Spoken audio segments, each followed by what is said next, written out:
सो अब हम पढ़ेंगे about the gross motor milestones. So first of all this is the age कि किस एज पर कौन सा माइलस्टोन अचीव होता है. So this is very normal, but कभी कभी जब ये एबनॉर्मल होते हैं देन इट इंडिकेट्स कि कोई भी न्यूरोलॉजिकल कंडीशन हो सकती है in the child. So at the 3 months, so all of these are months, I haven't written it yet. 3 months पे नेक होल्डिंग आ जाती है. लाइक जो बच्चा है वो अपनी नेक को होल्ड करना सीख जाता है, लाइक ऊपर नीचे बैलेंस करना, एक टाइप ऑफ इक्विलिब्रियम अचीव हो जाता है by the baby. And at the 5 month of the age sitting with support, किसी भी सपोर्ट से, लाइक बैक पे आपने कोई सपोर्ट दे दिया, देन उससे child knows how to sit. At 8 months sitting without support आ जाती है. जो बैक वाली मसल्स हैं, मतलब they are normally supplied by the nerves, and उनका जो मोटर फंक्शन है दैट इज़ अचीव्ड. बैक की जो लार्ज मसल्स हैं वो हेल्प कर रही हैं बच्चे को to maintain the position against gravity and sitting without any support. Then at the 9 month of the age, standing with support, he can supportedly stand, जैसे स्टैंडिंग फ्रेम या पैरापोडियम, या फिर if he is not in any rehab centre, like normally अपने home में है, then कोई भी support like this he हाथ से अपना सपोर्ट लेगा, या फिर पेरेंट्स की उंगली पकड़ कर चलेगा.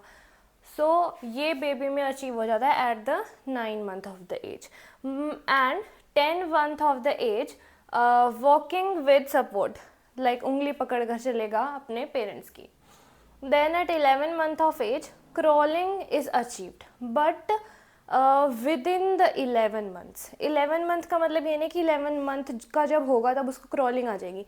धीरे धीरे it gets started and 11 month तक it gets achieved by the baby.